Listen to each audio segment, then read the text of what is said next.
É isso aí, pessoal. Vamos chegando aqui. Ok. Deixa aí o Insta tá convidando os nossos amigos aí. Isso. Tá chegando o pessoal aqui. Beleza. Ok, vamos lá. Já mandar aqui pra gente trocar uma ideia com o pessoal. Mandando aqui para a turma lá da igreja. Amém. É isso aí. Você que está chegando agora, seja bem-vindo. Vamos trocar uma ideia aqui sobre a palavra do Pai, sobre a palavra de Deus. Vamos lá, vamos lá, vamos lá. Glória a Deus.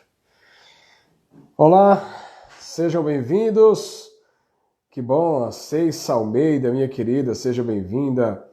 Liz Provazzi também, né? Seja bem-vindo. Pastorzão Rafael e a pastora Elmira, né? Pastor Rafael vai bater um papo comigo agora. Júnior Leite também, o Lawson Sintra, sejam bem-vindos. A Aparecida Freire, minha mãe. Mundo dos Pets, Fabrícia Fernanda também chegou aqui. Projeto Resgatado, Deus te abençoe, queridão, em nome de Jesus. Que bom, ó, Júnior Leite está em Patos, lá na Paraíba. Deus te abençoe aí, queridão. Patos, sejam todos bem-vindos, amados, em nome de Jesus. Comunidade da Graça, Caruaru, Deus abençoe vocês, queridos, em nome de Jesus. Adriana. O pessoal está chegando aqui. É isso aí, gente. Uma alegria estar com vocês aqui mais uma vez. Ontem nós tivemos batendo um papo muito legal, muito edificador, né? Muito edificante com o pastor Léo Burg. E hoje eu vou bater um papo com o pastorzão que nós temos amado, temos convivido, né, de um ano e pouquinho para cá, e Deus tem feito coisas grandiosas aqui. Então deixa eu chamar ele aqui já, para a gente já poder começar trocando o Rafael, o veríssimo, né, pastor Rafael. Deixa só ele entrar aqui. Vanessa, seja bem-vinda também, minha querida. Que benção. Vamos ver se hoje... Pastorzão, boa noite. Boa noite, pastor Edu, tudo bem aí? E aí, Tá pastorzão, tudo conseguindo em me ouvir paz? bem? Bem, tranquilo, tudo legal, tudo em paz, graças a Deus. Imagem tá boa, tudo tranquilo. Pastor Elmira, como é que tá? Tá bem, graças a Deus. Estevam tá bem. Coisa Estamos, boa, gente. eles estão guardados nesses dias, né? A escola parou, então tá em casa o dia inteiro. Tudo Trabalhando bom. mais do que se tivesse fora, né? Mas estão bem, É, graças a Deus. E a tá, pastora tá, Val, como tá, tá? Família? tá bem, tudo em paz, tá aqui pertinho de mim, a Mari tá aqui do lado, tá todo mundo bem também, graças a Deus. Estamos por aqui. Como é que está Caçapava? Ela tá mandando um abraço aqui pra pastora, hein? Pra vocês também aqui. Um cheiro pra pastora, um cheiro pernambucano. Darei. Daqui a pouco eu transmito o cheiro. Muito bom. Caçapava tá bem, graças a Deus. Estamos bem. Quero dar um oi também pro pessoal que eu vi entrando aí. O Júnior, você comentou do Júnior. O Júnior, ele é um pastor que nós nos conhecemos em 2004. Não, Ó, 2006. Em 2006 nós nos conhecemos. E lá em São José também, né? Onde a lá em gente se São conheceu, José? foi onde eu conheci. Sim. Foi, né? O Que pastor Júnior e a benção. Isabela, eles são lá em Patos. Ele é aí da sua terra. Ele é de Caruaru. Aquele, rapaz, que Ele legal, é, cara. Que benção, que benção. Agora tá em ele mora Patos, em na Patos. Paraíba. Rapaz, Patos, eu nunca tive lá, né, pessoalmente, mas quem foi diz que é quente, viu? Diz que Patos é Eu também quente. nunca fui, não, mas só de conversar com ele aqui, eu já sinto o calor chegando, Ah, que o negócio lá já, é quente, né? só de falar o Ai, calor já mulher, chega, né, pastor? só de falar já queima a testa. Só... Quem tem uma, acho que pastoreia Mas eu igreja quero também mandar. lá.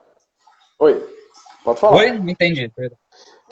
Quem pastoreia igreja também lá na extensão da igreja Peniel é o pastor José Batista, que também anda conosco na Rede Inspira, né? Ele teve batendo papo comigo, a igreja dele é aí de Ah, Presidente legal. Prudente. E ele também tem uma extensão da igreja aqui em Patos. E teve uma vez que ele veio para aqui em Patos, né? Aproveitou e veio em Caruaru. Patos ou Crato, meu Deus. Eu sei que é na Paraíba, né? Acho que é bem Sei. nessa região lá. E aí, você ia falar? Legal. Não, eu queria mandar um oi né? Que a Liz, que entrou, é uma amiga nossa aqui de Caçapava também, ela e o Kito, eles são pastores de uma base em Tremembé, aqui perto da gente. Minha irmã que entrou ali, que eu vi, Ah, Priscila, o Thiago, a, a irmã, a algumas família pessoas que eu ajuda, enxerguei. a família Minha ajuda a mãe que gente entrou aí, nessas tem que horas. mandar um beijo pra mãe, né? A minha Beijo, mãe mãe. também, hein? É, se a mãe entrou, é voto de confiança, né? Então É, vale vai a pena. desconfiar. Às vezes tem até uma brincadeira que toda mãe diz assim, não, meu filho é muito bom. Eu penso, é bom para sua mãe, né? É É, bom para a mamãe, né? É uma benção, mas é bom ter família, gente. Como é precioso, né, a gente ter família. Que benção. é verdade, com certeza. Pastorzão, eu queria bater um papo contigo aí sobre algumas coisas, né, que estão acontecendo nesses dias, mas eu queria também aproveitar e falar um pouquinho.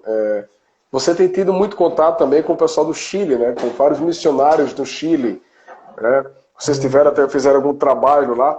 Você tem tido contato recentemente com o pessoal? Como é que está também o Chile hoje, nesse contexto inteiro que também a gente está vivendo no Brasil? O pessoal tem interagido com vocês nesse sentido também?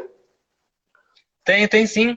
Na verdade, os nossos pastores, eles moram lá em Santiago, né? O Rodolfo e a Viviane, e a gente tem conversado praticamente toda semana, a gente tem mandado mensagem. E o Chile está bem parecido com o Brasil, né? Eles fecharam as fronteiras, está no isolamento social, então parou tudo por um tempo lá. E eles têm enfrentado mais ou menos, está bem parecido aqui com a questão que a gente está enfrentando no Brasil, né? Mas graças a Deus eles eles estão bem, a igreja lá está bem, né? Então a questão, a estrutura que eles têm é uma estrutura boa lá. Então eles estão conseguindo enfrentar bem a situação, mas estão com as mesmas restrições, né? Não, ninguém entra e ninguém sai. Então fecharam tudo lá também.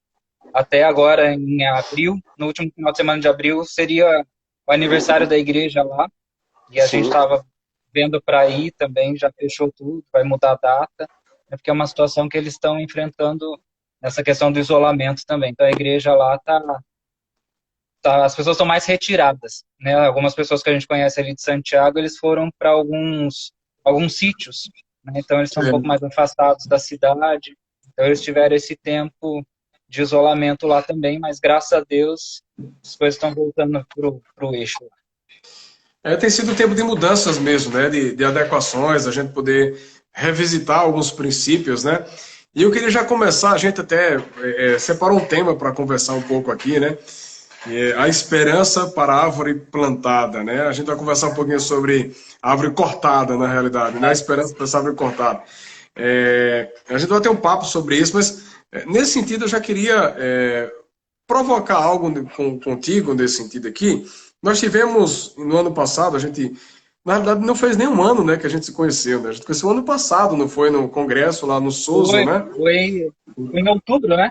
Outubro do ano Acho passado. que foi tudo ano passado, Mas isso. para mim já faz uns 20 anos já. Não, já faz, cara, já. É de infância, né? Rapaz, desde menino, desde menino. E aí a gente teve esse contato e o Léo foi quem nos apresentou, né? O Léo, junto com a Ruby. E aí nós tivemos um grande desafio, né, um ano passado. Eu lembro que a gente tinha, ali quando a gente se conheceu, estava nascendo um projeto no nosso coração que era o Devocional Família Todo Dia. O Devocional para a família, né? E a gente bateu um papo, tivemos o primeiro contato, depois a gente foi batendo um papo por telefone, né, por mensagem. E aí foi quando a gente estava orando em Deus e Deus nos lembrou vocês para serem cooperadores também desse projeto, né? E eu fico imaginando, porque tudo nasceu, o projeto ele se construiu, nasceu em setembro, e nós conseguimos escrever um devocional, né, com 365 páginas, assim, com muitos devocionais, com vários pastores amigos, em 2 meses e meio, praticamente, em 3 meses, né? E aparentemente é uma loucura, ninguém vai escrever algo em tão pouco tempo, né? Assim, foi. E eu liguei, pastorzão, topa o desafio, topa, até tal dia. E eu acredito, assim, que foram noites, né? A gente orando, buscando, para ver as revelações em Deus. E hoje eu estava conversando com o pastor Atler, que foi um dos pastores também que escreveram conosco de Fortaleza. E ele falou que está interessante assim, diz como Deus ele é perfeito, né? Porque Deus ele trouxe uma inquietação, né, em setembro do ano passado.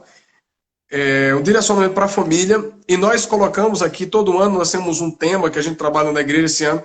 Esse ano a gente também definiu que seria o ano da família, né, todo o processo. E esse período agora tem sido dias onde as famílias têm que ficar em casa. Eu acredito que muita É, gente está aprendendo a ser família, e eu creio que como Deus é bom, que tipo assim, esse devocional tem chegado em várias famílias, justamente para edificação, né? Eu gosto da frase do meu é pastor que ele diz verdade, que né? Deus joga xadrez. Enquanto a gente está tentando mexer as peças, ele já mexeu a peça final. Ele já sabe que tudo está acontecendo e ele é quem está conduzindo. E aí, pastor, eu queria que você pudesse até compartilhar essa experiência também, né? Dessa importância da família estar junto, da palavra de Deus, né? E glória a Deus por esse tempo, né? E das inspirações que o Senhor foi trazendo para você e para tantos outros pastores que estiveram junto conosco nesse projeto. Isso é. Na verdade, a família ela é a base de tudo, né? Não tem como existir igreja se não tiver família. E eu tenho uma frase que o Luiz Hermínio tem falado bastante, eu acho interessante. É alguma coisa assim, mais ou menos, que a circunstância está empurrando para o propósito, né? Então, assim, o propósito de Deus desde o início é resgatar a família, né? Desde o início é estabelecer a base da família. E, infelizmente, o sistema fez a gente mudar um pouco a ordem das coisas, né? A gente inverteu. Deus continua sendo o primeiro em todo o tempo, mas a gente acabou colocando um monte de coisa acima da família e, de repente, para aquilo que Deus está liberando, né? Aquilo, eu acredito, as promessas que Deus está liberando, aquilo que está para se cumprir, precisa de famílias restauradas, porque aí vai ser a base para uma igreja sadia, né? E eu acho, a gente estava até comentando esses dias as discussões que tem em questão da contaminação, né, do corona. Uns dizem que é exagero, outros dizem que não era para tanto, outros já dizem que é, mas se a gente for tirar uma média assim, talvez não seria para tanto isolamento assim, mas Deus fez, né? Foi uma forma que Deus achou de fazer e colocar cada um dentro da sua casa, cada um no seu devido lugar e está restaurando as coisas, né? E eu acho isso é o fundamento. Tudo isso aponta para um tempo da restauração da igreja. Isso aponta para um tempo de um avivamento de verdade, né? Porque a gente ouve muito que está chegando o avivamento, que o avivamento está vindo, mas o avivamento ele só vai ser concretizado com uma base saudável, né? Com uma base Sim, sadia. E essa base é a família, não tem como, né? isso. A Bíblia toda ela trata de família. Até lá, quando foram separar os diáconos, né? Vê se o cara governa bem a casa dele. Pois Então, a é. primeira coisa é família. E a gente Família. acabou mudando um pouco isso. A estrutura foi mudando isso. E de repente Deus falou: então é tempo de avivamento, vamos começar a restaurar por onde precisa, né? Eu lembro, né? Minha mãe, minha irmã que estão aí, eu não vi se tem mais alguém da minha família aí, vai lembrar que meu avô falava assim, né? A gente chegava na casa dele, aí quando tava já bagunçando demais, ele falava: cada um pra sua, vai, cada um pra sua, né? X-pano ali na casa dele, cada um. Deus fez isso nesse tempo, né? Cada um para a sua, que eu vou tratar lá dentro de Boa, casa, né? isso. E Deus tem restaurado as famílias, né? Deus está trazendo à tona muita coisa, coisas que as famílias estavam carregando, empurrando com a barriga, né? Chegou uma hora que um está de frente para o outro e Deus está restaurando, né? E quando veio o desafio do devocional, foi interessante, né? Porque foi um desafio mesmo. E aí foi Com algo assim que eu certeza. fiquei muito feliz e honrado de ter sido convidado para fazer parte desse devocional, né? Porque eu acredito que ele foca naquilo que é o primordial dentro da própria igreja, né? Que é a questão da restauração familiar. Então a gente tem visto Deus fazendo isso, né? Os pais estão tendo que aturar os filhos e aí eles estão vendo quem são os filhos de verdade, né? Eu vi um educador falando nesses dias atrás, falando, agora os pais estão vendo os filhos mimados que eles têm, né? Porque tem pai que nem sabia o que o filho gostava, o que não gostava, qual era o ritmo, o que estava fazendo, e de repente precisou parar tudo e olhar para dentro da casa, né? Olhar para dentro da família. E aí é tempo que os pais estão restaurando o relacionamento com os filhos, restaurando os casamentos, né? E Deus não faz nada sem um propósito, né? É Deus ele isso. é especialista em resolver o problema da forma mais perfeita, né? E eu creio que essa é uma estação de restauração mesmo dentro das famílias, né? Dentro das casas, a começar dentro da família cristã, né? Isso Deus tem despertado para isso. E é interessante, pastorzão, você estava falando algo, né, sobre esse conhecimento entre pais e filhos, né? Há alguns anos atrás, acho que, sei lá, 4, 5 anos atrás, estava tendo muito diagnósticos. Eu acho que até hoje, né? O número de diagnósticos com crianças com déficit de atenção, né, e hiperatividade cresceram absurdamente. E quando chegou para mim essa informação, eu disse, não, de fato, eu também tenho visto isso, um déficit de atenção absurda, mas não é da criança, é dos pais com as crianças. Porque se a gente parar para analisar bem direitinho, muitas crianças só estão repetindo quem são seus pais, né? O reflexo dos pais de muitas vezes querer pegar essa criança e deixar com que ela possa ser criada. Ou, eu estava até brincando hoje com um pessoal, né, a gente falando sobre a importância da gente estar cuidando dos nossos filhos e ensinando eles uma conduta moral na palavra, bem assim. E antigamente existia chupeta, né? Hoje existe chupeta ainda, né? Existe. O menino chora, chupeta, né? Hoje a criança chora, a gente bota celular, né? Menino, fica aí, né? Ó, no tal, né? Fica aí, menino. E às vezes a criança vai ficando, e aí ela começa a desenvolver algumas coisas, né? Déficit de atenção, hiperatividade em alguns aspectos, porque vai ficar inquieta. E aí a gente coloca, sim, mas foi a criança que desenvolveu? Ou será que foi a ausência dos pais no cuidado disso? Então, é um tempo de revisitar muita coisa, né, dentro do lar. É verdade. E algo assim que isso Deus tem falado com a gente há algum tempo, queimado, na questão da restauração da paternidade. Né? Porque Sim. hoje a gente que cuida de igreja, a gente tem lidado com várias pessoas que elas não tiveram um pai. Né? E alguns o pai dentro da casa, mas elas não tiveram a paternidade. Elas não tiveram esse relacionamento. E a tendência dessa geração era ser pior, de ter os pais ali dentro, mas não ter uma figura paterna.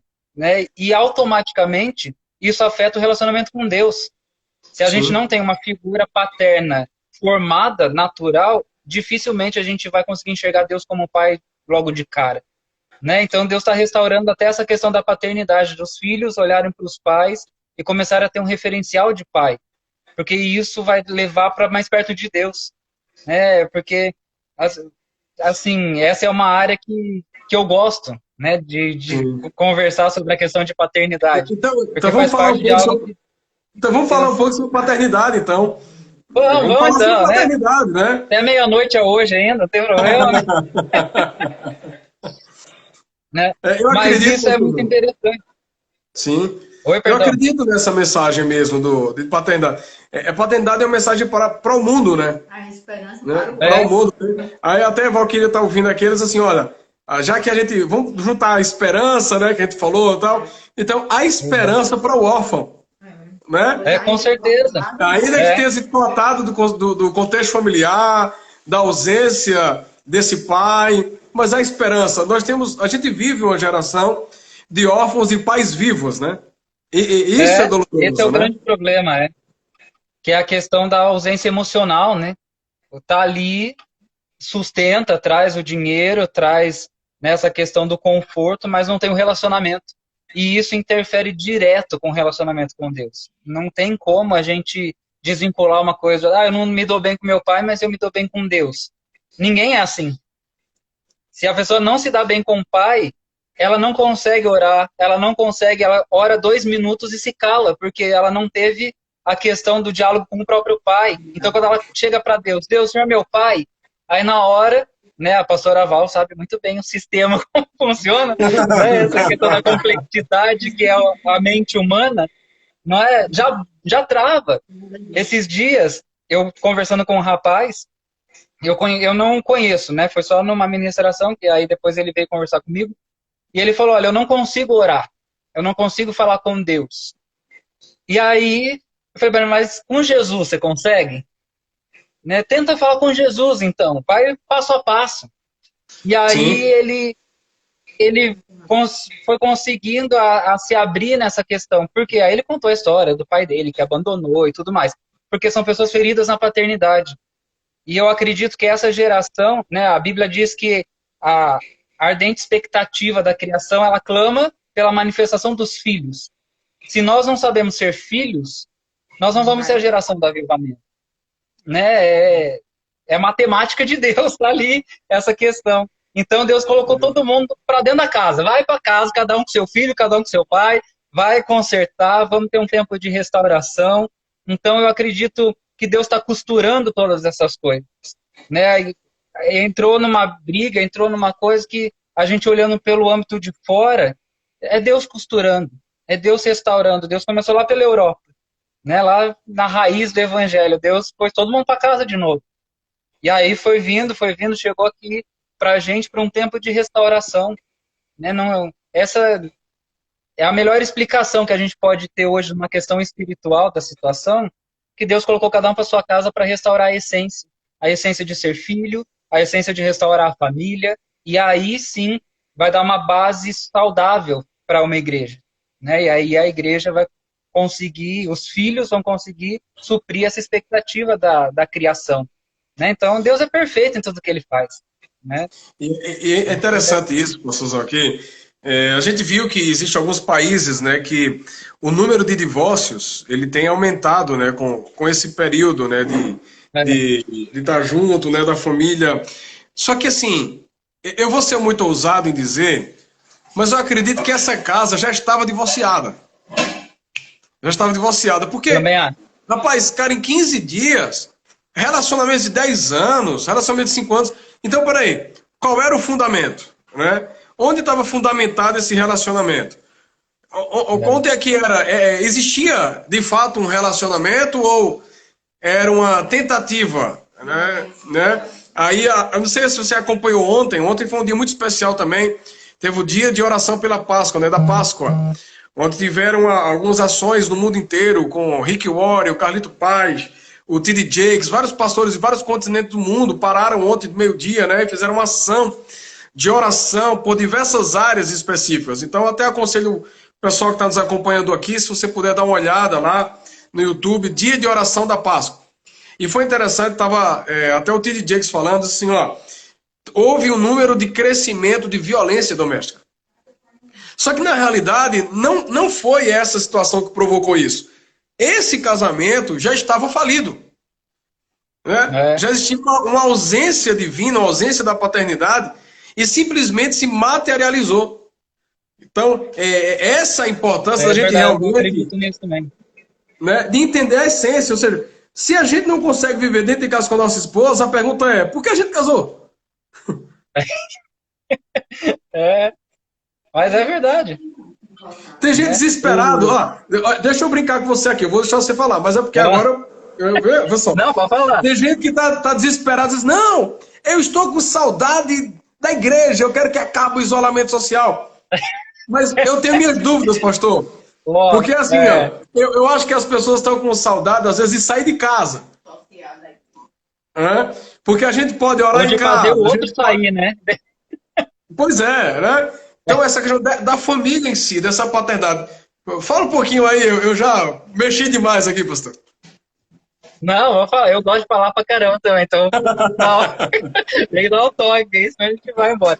Mas essa questão do relacionamento, uma vez o Cote, sabe? O professor Cote, que é lá de Curitiba, da Jocum, né, de Curitiba. Eu fiz lá e fui com ele lá, fera. Ele é fera. E uma vez ele estava dando um treinamento a respeito de ministração individual e tudo mais, e ele citou um exemplo de um casal que teve adultério. E aí, vamos supor que o marido que traiu. E o marido fala, eu não quero contar para minha mulher, senão vai acabar meu casamento. E aí ele fala, mas meu casamento já acabou. A partir do momento que teve adultério, já acabou. Começa a viver uma farsa. Né? Então, isso que você está falando, eu acredito nisso também. Na verdade, só veio à tona o que já estava lá dentro faz muito tempo. Muito tempo. Né? Então, não é a questão, por que não consegue mais conviver junto? Porque já não estava bem faz muito tempo. Né? E tudo isso está vindo à tona, tudo isso está vindo à luz para um tempo de pureza. Né? Esses dias a gente estava comentando, essa semana, amanhã, né, já pelo calendário bíblico, amanhã é a Páscoa. Né? Dia 8 e dia 9 de abril, pelo calendário bíblico, já é a Páscoa. E a gente estava estudando um pouco o que Jesus fez na semana anterior da Páscoa, né? Que seria a semana que a gente estava vivendo. E uma das coisas que chamou muita atenção foi nessa semana que ele amaldiçoou aquela figueira, que não tinha fruto. Né? Então, mas aquela figueira, ele não amaldiçoou porque ele estava com fome e ficou com raiva. Porque ela tinha a aparência de quem tinha frutos. E aí, na hora que ele foi procurar o fruto, não tem, secou. Então, eu acredito nisso, que é um tempo que Jesus está olhando para a gente que está tudo cheio de folha, parece que está tudo bem, parece que está tudo resolvido, ele está olhando, procurando os frutos. Ele está olhando para a própria igreja, fala, deixa eu ver, tudo isso que você está aparentando, você está vivendo? E aí, se Jesus não achar os frutos em nós, corre o risco de cada um secar.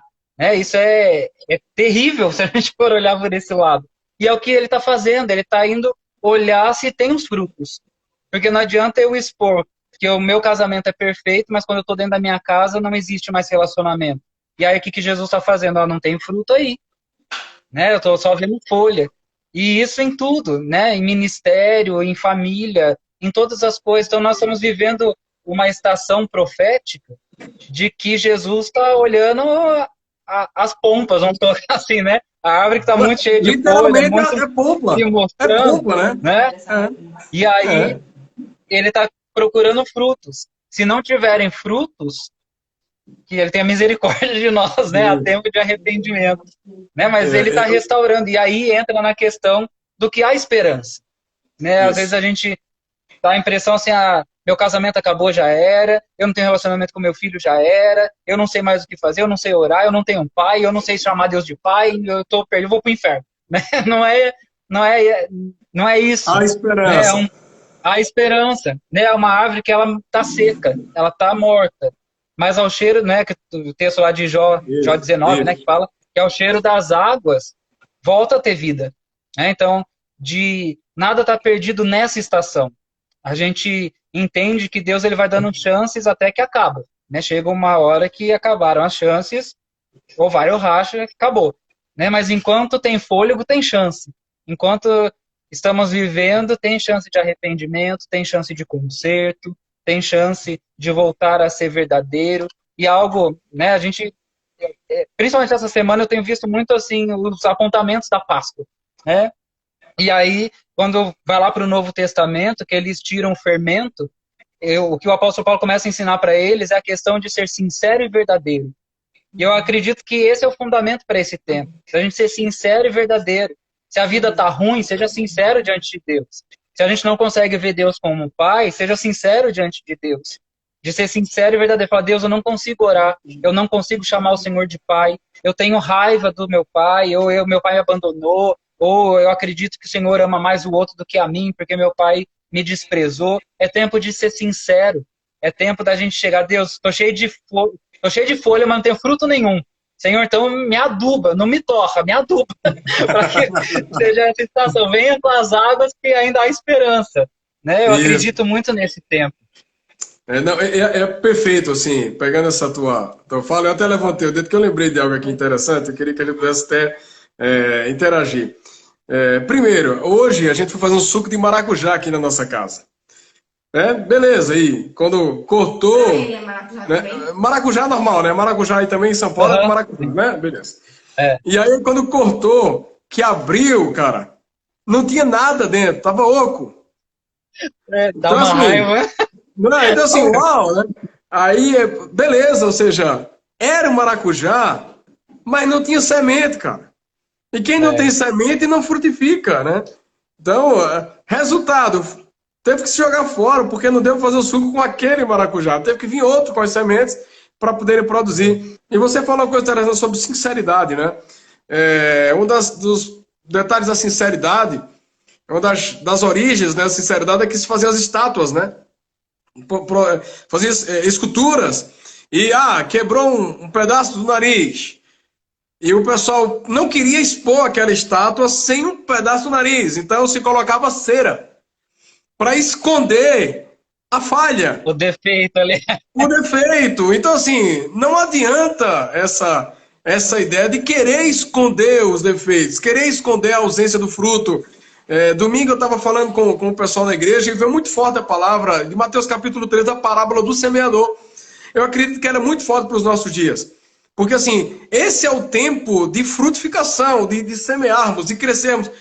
Se nós não melhorarmos com tudo isso, é porque a palavra ela ainda está ou à beira do caminho, ou em cima das pedras, ou ela ainda está no meio dos espinhos, mas ela ainda não encontrou meu coração. Então não adianta, É, como você falou, a pompa, né? A pompa. O que vai valer são os frutos, né, pastorzão? com certeza, né? É isso que permanece. Então eu acredito que Deus está restaurando todas essas coisas, né? Deus está usando a circunstância, como diz o Luiz Hermínio, para o propósito, né? Então eu acredito muito nisso também, que é uma estação de nós pararmos e entendermos o que Deus está fazendo, né? Porque a nossa tendência é sempre terceirizar tudo, né? Infelizmente é uma tendência brasileira a gente terceirizar. E até dentro da igreja, né? Tô com um problema na minha casa, vai com o pastor ora. Tô com sei que lá, vai lá conversar com o pastor. Né? O filho tá lá, vou conversar com a tia da escolinha. Tudo a gente quer terceirizar, né? E aí de repente Deus cortou o serviço dos terceiros, né? Não É. tem mais terceirização, né? Agora os cultos são dentro das casas. Se você não orar pela sua família, você não vai se fortalecer, né? Você não tem mais a questão. Deus está trazendo a responsabilidade do sacerdócio de novo para dentro da casa, né? É minha responsabilidade sustentar minha família. É minha responsabilidade orar, guardar. É minha responsabilidade suprir. Então Deus está restaurando todas essas coisas. E o nosso problema é que a gente está murmurento, não é? A gente está naquela enxergando só o que é natural. A gente não está discernindo. Eu falo a gente generalizando. Né? Lógico que não é todo mundo que está vivendo assim. Mas, generalizando, a igreja não está discernindo com clareza o que Deus está fazendo nesse tempo. E a gente entrou numa guerra mais política. Não, tem que voltar? Não, não volta. Porque é isso, a gente está enxergando a movimentação natural das coisas e não está aproveitando o tempo.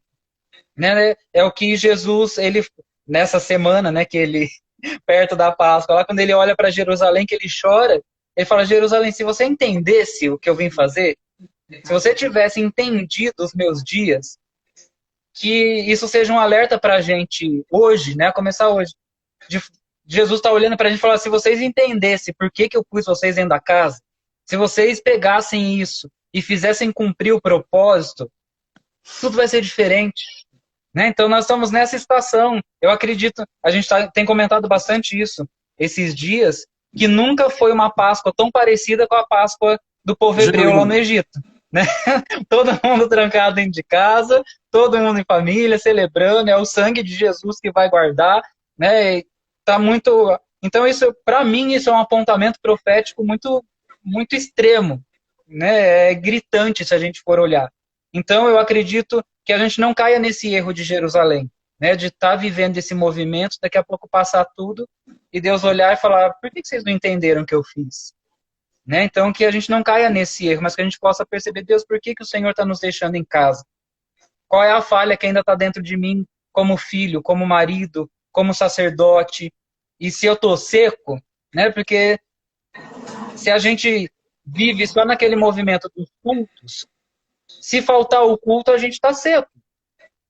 Né? Se a gente não tem essa movimentação dentro da nossa própria casa, de oração, de busca, de leitura da palavra, de adoração, de jejum, se a gente não tem esse hábito, parou o culto no templo, a gente seca. Então, muita gente está seca hoje. Né? Muitas famílias, a gente tem recebido relato de pessoas que elas estão secas mesmo, desesperadas, não sabem o que orar, não sabem o que falar, não sabem para onde ir. E aí, há esperança. Né? É um tempo de nós deixarmos que o rio de Deus venha, né? E esse rio é o rio que vem do trono dele, que por onde passa traz vida, né? Então, nada está Isso. perdido. Não é Isso. porque eu não estou firme, então vou chutar o balde. Existe a esperança para que a gente passe essa estação e chegando lá na frente, Jesus possa olhar e falar: que bom que vocês entenderam. Que bom que vocês não agiram como Jerusalém. Que eu estava no meio de vocês, restaurando vocês e vocês não me enxergaram. Né? Então, isso é uma estação que nos aponta para tudo isso. E nós precisamos mergulhar.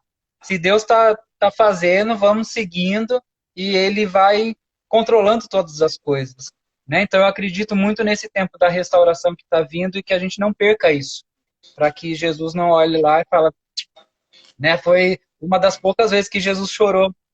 Né? Que ele olha e de tamanha tristeza, fala: vocês não entenderam o que eu estava fazendo no meio de vocês.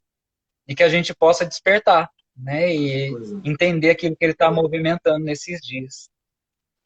Eu E falei que eu até falo pra falando. caramba, então Não, vai dando não, um tá bom demais, tá toque. tranquilo. E até falando sobre essa questão até da paternidade, né? É tão interessante que Jesus ele vem se revelando para os discípulos, diz assim, ó, o importante é que vocês vejam o Pai. E aí Felipe, não, Senhor, mostra-nos o Pai. Eu disse, meu filho, há tanto tempo eu estou com vocês e vocês ainda não enxergaram, vocês ainda não entenderam. Então, esse é um tempo realmente de muito discernimento, da gente poder tentar entender o que está acontecendo, mas acima de tudo, reconhecer que Ele é o Pai. Acabou. Quando eu não entendo isso, eu não entendo a morte de Jesus na cruz, né? Porque Jesus veio para revelar o Pai. Então, se eu não consigo me relacionar com o É Pai, verdade. então assim, eu não estou entendendo o propósito genuíno de Jesus. Né? Essa Páscoa ela vai perder o sentido, né? Porque na realidade a Páscoa é para nos levar de volta para o Pai, né? Para rasgar o véu e nos dar esse livre acesso ao Pai através do seu Filho Jesus. Né? E existe um custo, existe um preço para isso. Então a gente precisa realmente ter esse Correto. rompimento, assim, e entender que de fato esse tempo está sendo muito precioso, pastor, muito precioso. Eu consigo enxergar algo muito poderoso assim nesse tempo também, de muita reflexão, né, para a gente poder realmente entender, olhar para e se cumprir o que Paulo escreve na ceia, né? Examine-se, pois, o homem a si mesmo, né? Eu acho que é um É, tempo de olhar para dentro mesmo, né? é verdade. É o tempo de viver em verdade e em sinceridade, né? Não tem outro fundamento acima disso. E aproveitando, já que nós estamos com os nossos irmãos aqui, eu acredito que essa mensagem, esse papo que a gente tá batendo aqui, tivemos vários irmãos aqui, a Mari Rocha, oficial, o pastor Clécio Matias, um pastorzão amigo nosso aqui em Caruaru, a Angel, Laísa, a Miriam, tem aqui, ó, clínica psicológica também, Viviane Matos, acho que a Patrícia, né? Pati Carla, a Valesca, tem bastante gente aqui, gente. Arte Sonho, a Lucy Cleide, todo o pessoal aqui, sejam bem-vindos, né? Esse papo aqui, estamos. Hoje eu estou batendo papo aqui com um pastorzão muito querido, né? O Rafael Veríssimo. Teu sobrenome é chique, Doido. viu? É chique, né? Graças ao meu pai, Aí, tá vendo? Meu pai glória me a deu um Deus. sobrenome chique. Chique. É, Pastorzão, dentro desse conceito de que a gente está falando sobre essa esperança, né, para a árvore que foi cortada, né? Como a gente pode iniciar esse processo de esperança para aquela casa que talvez já está cortada, né? Para aquele relacionamento de um pai com filho que já foi cortado, para aquele relacionamento marido e mulher que já foi cortado. Que água seria essa, né, que poderia trazer essa esperança para nós? O que a gente poderia hoje aconselhar, né, e direcionar as pessoas nos fundamentos, né, para o nascer dessa esperança novamente, dentro do lar? Porque se resolver dentro, a gente consegue tudo mais fora, né? é verdade. Né, eu vou repetir algumas coisas aqui de Páscoa, né, porque é a situação que a gente está vivendo, Vamos mas algo lá. que me chama a atenção, lá, né, antes de Jesus ainda, o povo em Israel lá, eles tinham, por tradição, a Páscoa era celebrada em Jerusalém, né? Então as pessoas elas tinham que estar limpas, elas tinham que estar lá. Mas aí eles começam a dar uma ordem para o povo, falar, deixa o estrangeiro participar. Se você está longe de Jerusalém, participe. E eles começam a falar, não deixe de celebrar, não deixe de participar disso, independente se você está dentro, se você está fora, se está limpo, se você está sujo. Então, o que eu entendo desse tempo é o primeiro passo, não importa como está. Se tá bom, se tá ruim, se tá limpo, se tá sujo, se lance, né? Queira estar. E uma coisa que eu acredito que é a base, né? O Provérbios diz que o orgulho precede a queda. Eu acredito que muita coisa ela é fundamentada ainda no orgulho, porque a gente tem um orgulho que não nos permite chegar para o filho e pedir perdão, por exemplo. Chegar para o filho e falar, olha, filho, né? Me desculpe, me perdoe, aí cada um sabe o termo que usar, mas me desculpe porque eu não me, ou me perdoe porque eu não te dei atenção hoje, Me perdoa porque eu descontei a raiva em você. Me perdoa porque eu nem vi que você estava precisando de alguma coisa. Me perdoa porque eu não tenho te abraçado. Mas a gente se coloca naquela posição de que eu não posso mostrar a minha fraqueza. E quem diz que a gente não pode mostrar fraqueza? Né? A gente carrega muito forte aquela cultura de que o homem não chora, principalmente os homens. E aí os homens não demonstram fragilidade dentro da própria casa. Né? A gente não vê, é difícil um pai ver um filho, o filho ver o pai chorando, por exemplo. E aí só Deus sabe quantas vezes o pai não se trancou no banheiro para chorar, mas na frente é o durão. Então a gente vem dessa cultura, daquele orgulho de que eu não posso me mostrar, eu não posso mostrar minha fraqueza. Então se eu estou chateado com alguém, eu não posso me expor essa minha ferida. Ou se eu ferir alguém, então acho que a primeira coisa é a gente sondar o tanto de orgulho que a gente ainda tem. E assim, porque todo relacionamento que ele está quebrado, a base que fez quebrar é o orgulho, né? Isso a gente não tem dúvida. Porque eu não quero dar o braço a torcer, eu não quero nem me abrir para um diálogo. Mas existe restauração, né? Nas piores situações, Deus pode trazer restauração. Então, o que nós precisamos entender é a gente pode ser vulnerável, né? A gente pode mostrar fraqueza, a gente pode assumir para um filho que errou. Falar, filho, me perdoa porque eu errei, eu achei que te dando... Né, eu vou contar uma experiência que a gente teve aqui dentro da nossa casa com o Estevão. A Elmira, ela trabalha numa escola, né, particular aqui de Caçapava, e o Estevão automaticamente tinha a bolsa, então a gente manteve o Estevão lá. E chegou o ano passado, o Estevão começou a sofrer muito dentro dessa escola, né, e a gente ficou naquela de como agir, né, então a gente precisou parar tudo e chegar para o Estevão, né, o Estevão tem 11 anos, e falar, filho, né, a Elmira e eu, a gente sentou com ele e falou, o que a gente quer pedir perdão, porque a gente achou que você estando nessa escola seria o melhor para você, mas esse ano não foi. Perdoa, porque a gente achou, a gente fez a melhor intenção, mas isso te feriu. Nos perdoe. A gente precisou olhar para uma criança de 11 anos e pedir perdão porque a atitude que a gente tomou achando que era melhor feriu aquela criança. E aí, esse ano, graças a Deus, ele está em uma outra escola, né? A gente fez essa troca, mas a gente precisou ir cavocando para restaurar algumas feridas que estavam lá dentro. Então, isso é para qualquer tipo de relacionamento. Se não tem mais relacionamento marido e mulher, quem pisou na bola primeiro? Não importa. Se os dois estão afastados, se os dois não têm mais diálogo, não tem mais relacionamento, alguém tem que ceder uma hora. Se quiser restauração. Então, por isso que a gente está frisando bastante na questão de verdade e sinceridade. Se você não quer restaurar, você não quer. Não é o que faça restaurar. Agora, não, eu quero restaurar. Eu entendo que a minha vida está ruim desse jeito. Eu entendo que eu estou fraco. Eu entendo que eu estou ferindo pessoas. Aí existe restauração. Né? Há esperança para o ferido, mesmo que pareça que morreu. Se tem a vontade do restaurar. Então, primeira coisa é a gente tratar esse orgulho de ser capaz de chegar para a esposa, chegar para o filho, chegar para o marido e falar, olha, me desculpa porque hoje eu fui grosso com você. E isso vai abrir uma porta para a restauração. Né? Então, quanto mais a gente quer ser o dono da verdade, quanto mais a gente quer ser cheio de eu não posso mostrar minhas fraquezas, o orgulho precede a queda. Na hora que o negócio acontecer, aí despedaça de vez. Né? Então, Jesus, ele pode restaurar. Né? As águas que vêm do trono de Deus, por onde passa, traz vida. Então, o primeiro, assim, se fosse para deixar um conselho, uma dica, tipo, vai para frente do espelho e vê o tanto de orgulho que tem ainda. Vai lá, analisa, fala, por que eu não quero assumir que eu errei? Por que meu filho não pode saber que eu tomei uma atitude errada? Por que meu filho está sofrendo por algo que eu fiz e eu não posso ir lá e falar, olha, me perdoa porque eu errei nisso? Porque ele tem que saber que eu sou sempre o melhorzão? Isso é orgulho. E isso só vai gerando ferida em cima de ferida.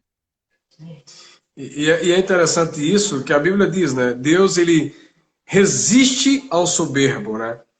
E ele vai dar graça ao humilde. Então, existem algumas coisas. Hoje eu estava até num aconselhamento, batendo um papo, né? E dando alguns direcionamentos sobre isso. Eu acredito que, por mais que as circunstâncias elas sejam adversas, a Bíblia diz que o nosso primeiro ministério é a reconciliação. Não É. adianta a gente querer qualquer outro, né? E existem algumas coisas, eu não quero ser mal interpretado, mas existem algumas ações que elas se resolvem agindo e não orando. Com Por certeza, exemplo, acredito também, o né? orgulho não é. Não, não. O orgulho é o pedido do perdão, é a humildade. Né? A falta do diálogo não é. Não, eu vou me entrar aqui, eu vou orar especificamente. Não, é falar. Né? É se relacionar. Né? É agir. É agir. E muitas vezes a gente, não, eu vou orar para saber se é para eu liberar um perdão. Opa, eu não tô. Na minha Bíblia Que não tem história é disciplina. essa? Não, não. É, Não, a minha Bíblia diz assim, ó, vai lá e perdoa, né? é, Não tem essa questão de algumas consultas. E aí, eu quero, nesse contexto, pastorzão, o que é que eu tenho visto muitas vezes nos nossos dias? Muitas pessoas querendo resolver muitos problemas, muitas árvores que foram cortadas fora do princípio. Né? De que sentido? Existem algumas coisas que são provocadas. A gente começou falando hoje sobre o avivamento, né? E você falou sobre a questão da família, né? O avivamento ele vai começar com o alinhamento do lar. Não adianta a gente dizer, ah, Deus me abençoe. A primeira, uma vez, uma pessoa chegou para mim e disse, pastor, eu quero que o Senhor me abençoe. Eu entendo que sobre aqueles que o Senhor tem levantado, eles têm autoridade em Deus. Mas assim, eu entendo também, pastorzão, que a Bíblia diz assim, que a bênção, ela acompanha o obediente. Então, é existem verdade. algumas coisas que são naturais, né? Então, como é que eu posso convocar isso dentro da minha casa? Né? De que maneira? Alinhando os princípios, né? Alinhando esse avivamento dentro de casa. Eu gosto muito da expressão que eu tenho visto que o avivamento bíblico, quando a Bíblia fala sobre o templo, né, inaugurado, né, o templo de Salomão, que não tem nada a ver com o daí de São Paulo, né? Lá da Bíblia, né? Falando que a Bíblia diz que eles se prepararam para aquele momento e eles pararam para entoar uma canção. Só que a nuvem desceu, a Bíblia diz isso que a nuvem desceu, né? Ela tomou todo lugar. Só que antes disso teve uns processos. Eu acredito que tem sido alguns processos, ou seja, Deus deu alguns direcionamentos. Traga os utensílios. O que está fora, traga para cá. Organize. Não é porque estava na mão de pessoas erradas que vai ser esquecido. Não, não é porque talvez algumas pessoas estavam fazendo alguma coisa errada que Deus não deixa dizer assim, ó, é tempo de conserto. Vem para cá para o templo, se acerta. Aí outra coisa Deus diz ao povo, preparem-se para cantar em uníssono, ou seja, em uma só voz, uma só linguagem. Isso é humildade.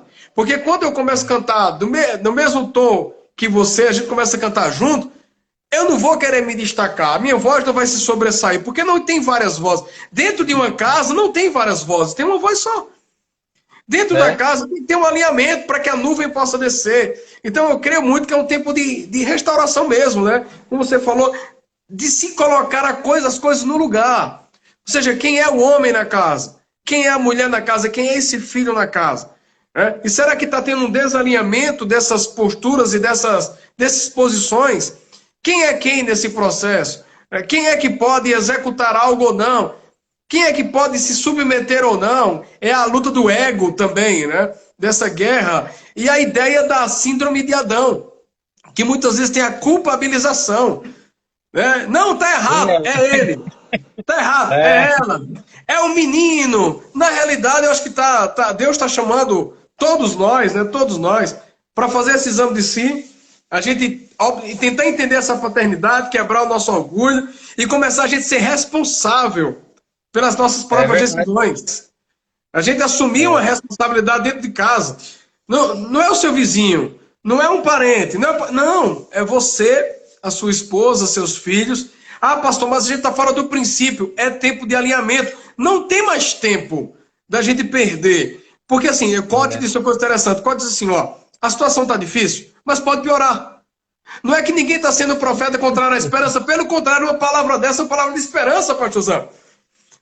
Porque, tipo assim, é um tempo de alinhamento para que, quando tudo isso passar, nós possamos sorrir em unidade e sentir a manifestação de Deus vindo de maneira poderosa sobre nós. É o tempo da gente poder realmente se alinhar e deixar o orgulho de lado, deixar a culpabilidade, a culpabilização de lado e começar cada um a assumir a sua própria responsabilidade dentro de casa, né? É verdade, é assim, eu quero só cavocar um pouquinho aqui. Cavocar é mexer, né? Cavocar é mexer. Dá um... Vocês não usam cavocar, né? Mas você abriu a portinha do perdão, vou dar uma fuçada nela aí. Na questão de alguém ali comentou que perdão é decisão, né? Isso é uma verdade. E a questão do orgulho, a gente não quer perdoar o outro, né? Eu não vou perdoar, eu não fez, não sei o que lá. Mas quando a gente vai para a Bíblia, se você for lá no básico, que é o Pai Nosso, Deus vai nos perdoar à medida que perdoamos. Pai nosso é no céu, santificado seja o teu nome, venha o teu reino. Perdoa as nossas dívidas como nós perdoamos. Como? É igual, da mesma maneira. Então, se eu não perdoo, eu não vou ter perdão. É o primeiro ponto. Né? E aí já era pra gente estar chorando, gritando, descabelando, saindo perdoando todo mundo. Né? Se a gente for parar para olhar nisso. E sem contar, né, essa questão, se eu não perdoo, Deus não me perdoa. E aí, às vezes, a gente fica segurando as pessoas por falta... Eu não vou perdoar o fulano. Eu não vou perdoar. A gente precisa depois, né? Qualquer dia a gente fala só sobre perdão, que é um assunto longo. Bacana. Esquecer, perdão não é nada dessa história, né? Quem perdoa não esquece. Quem perdoa lembra, mas sem a dor, né? Não é amnésia. Então tem todo um processo. Mas, às vezes a gente fica segurando. Eu não vou perdoar. Meu marido, minha esposa, meu filho fez alguma coisa contra mim, eu vou judiar dele até o último, mas eu não perdoo. Eu vou ficar jogando na cara dele até o último. Eu vou ficar colocando a situação na mesa sempre. Isso não é perdão. E se eu estou agindo assim, Deus não me perdoa. E se nós não tivermos perdão de Deus, já era. Não tem pra onde correr. Né? E aí, um segundo passo, né? um segundo apontamento de perdão que Jesus ensina é a questão da nossa vida financeira. O que ele fala? Se você separou uma oferta, mas você lembrou que seu irmão tem alguma coisa contra você, deixa a sua oferta, se reconcilie, depois você volta e entrega a oferta. Porque às vezes a gente não entende, até na questão financeira, por que as minhas finanças não rompem? Por que eu não consigo? Eu estou ofertando, eu estou aqui, sou fiel no dízimo, e parece que nada rompe. Talvez eu não tenha liberado perdão para alguém. Talvez eu ainda carregue dentro de mim coisas que eu sei que as pessoas têm contra mim, que eu tenho contra elas, e eu não quero consertar. E aí a minha oferta ela fica impedida ali. Né? Então, o perdão ele é muito mais profundo do que a gente imagina. Ele entrelaça a nossa vida, principalmente na questão da nossa salvação. Porque se nós não tivermos os pecados perdoados por Deus, não tem salvação. E aí, se eu não perdoo, Deus não me perdoa, não tem salvação. Se eu não perdoo, as minhas finanças ficam barradas porque a minha oferta não chega diante de Deus. Então, tudo isso é uma mescla que Deus está colocando num liquidificador, sabe, nessa estação. É orgulho, é falta de perdão, é a bagunça.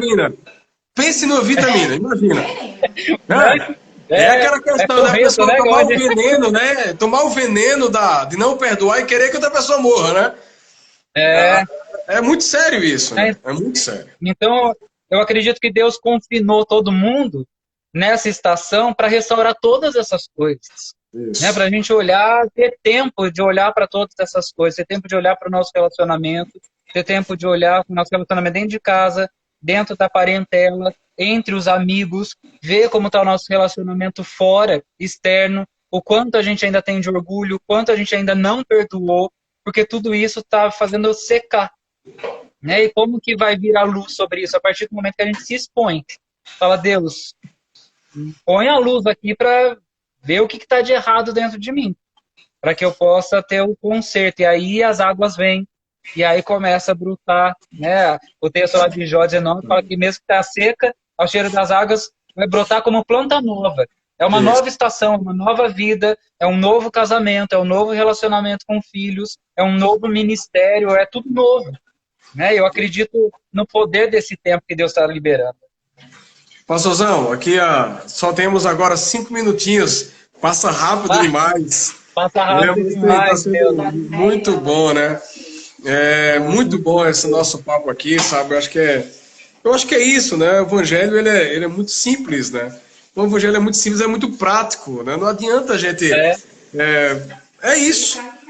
Vamos pegando eu vou fazer um cálculo aqui. Eu acho que eu vou falar 2 minutinhos e deixar você fechar o resto, tá? Mas assim, isso que você Então, falou. calma aí. Eu vou falar 1 minuto e você fecha, pode ser? Mais rápido. Fica à Você é o vontade, a live é anfitrião, sua né? aqui. A live é sua. Não, é assim, na questão que eu entendo. Deus não tem pegadinha. Vai para a Bíblia. Deus não tem pegadinha, tá tudo muito claro. Então, pega esse tempo que tá em casa, vai estudar a Bíblia. O que é família, o que é cuidar de filho, o que é cuidar da casa, o que é ministério, o que é igreja, o que é perdão, o que é orgulho. Tá tudo lá, não tem pegadinha. Então, invista tempo nisso. Pronto, encerrei. Você falou estilo pernambucano assim, pronto. Né? Pronto, aqui a gente tudo é pronto, né? O pessoal em Curitiba fica assim, né? E daí? Não, daí o quê? Não terminou a frase, né? Daí, não, a gente pelo menos termina a frase, né? Eu brinco muito com o pessoal lá. Mas, pastorzão, você falou sobre essa... o que antecedeu a Páscoa, né? Quando Jesus ele amaldiçoou aquela figueira. Porque normalmente as folhas elas só nasciam depois do fruto. Né?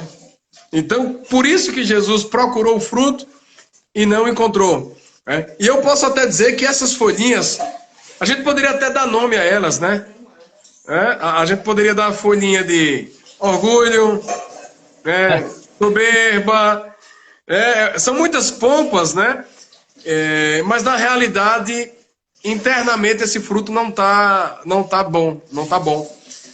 E aí nesse tempo é realmente um tempo da gente poder buscar esse fruto e trabalhar isso de maneira...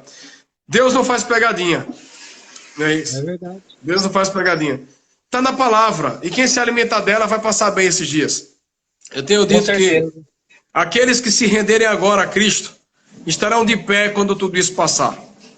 Né? Mas aqueles que estiverem ainda insistindo, que podem ser donos da sua própria vida, que podem caminhar de acordo com sua própria sabedoria humana. Eu gosto quando a Bíblia diz em Provérbios capítulo 3, não te estribes no teu próprio entendimento, né? Não seja sábio aos teus próprios olhos. Teme ao Senhor, e isso vai fazer com que você se afaste do mal. Então eu acho que o Senhor está nos chamando para isso hoje. Para o que é verdadeiro, vai ser verdadeiro. O que vai dar fruto, vai dar fruto. Agora também, aquele que está negando fruto, o Senhor também vai ter uma conversa com ele. Cote está dizendo esses dias, Deus deu uma gravata no mundo. Ou seja, verdade. Todo mundo vai ter que prestar conta, gente. Todo mundo vai prestar conta. E está chegando o dia. Deus está nos chamando para isso, para essa prestação de conta. Para um tempo de santidade, de pureza, de quebrantamento, de arrependimento, de estar trazendo o coração do pai ao filho, do filho ao pai, de uma transparência, de uma sinceridade. É isso, é isso. Pastorzão, ora aí. Ora por cada um dos nossos irmãos aqui, pelas nossas vidas, em nome de Jesus. Amém. Pai, nós te agradecemos por esse tempo, te bendizemos, Deus, porque o Senhor tem cuidado de nós e tem nos restaurado, o Senhor tem trazido cura para os nossos lares, o Senhor tem restaurado a essência da igreja, que é a família. E eu peço, Deus, que o Senhor nos alinhe nesse tempo, que o Senhor nos dê ouvidos para ouvir a tua voz, nos dê entendimento para discernir aquilo que o Senhor está fazendo nesses dias. Pai, que nenhum de nós seja como Jerusalém naqueles dias de Jesus, que Jesus olhou e falou, vocês não entenderam. Deus, que possamos entender e discernir o que o Senhor está fazendo nesse tempo. E eu abençoo cada um dos meus irmãos que entraram nesse tempo aqui com a gente. Vai a vida do pastor Edu, Senhor, da Val, da Mari, Senhor, em nome de Jesus, que eles possam ser alinhados, assim como nós, Deus, alinhados no plano que o Senhor estabeleceu para esse tempo. E que possamos corresponder, Deus, com o coração pronto à igreja que o Senhor está formando nesses dias, no nome de Jesus. Amém. Pastorzão, Deus te abençoe. Bruno, um abraço para vocês, eles entraram aqui agora há pouco. Olha, tem o pessoal chegando agora. Tem uma turma boa aqui, né? Então Deus abençoe cada um de vocês, a gente está encerrando aqui. Pastorzão, Deus te abençoe. Um abraço à pastora Elmira, na família, na igreja.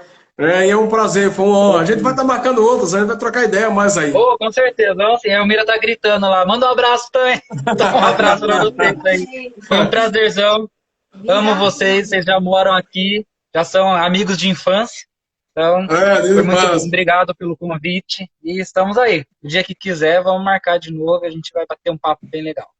Amém. E se você que está nos assistindo aqui quiser acompanhar o devocional, que nós também escrevemos juntos, Você Legal, pode, verdade. né, manda uma mensagem para nós aí, a gente vai mandar o link para vocês gratuitamente. Então você vai acompanhar, receber o devocional gratuitamente por link, a gente vai te mandar, você vai baixar. São mensagens para a família todo dia até o finalzinho do ano. 5, Legal. 4, Deus te abençoe. Um cheiro para vocês aí.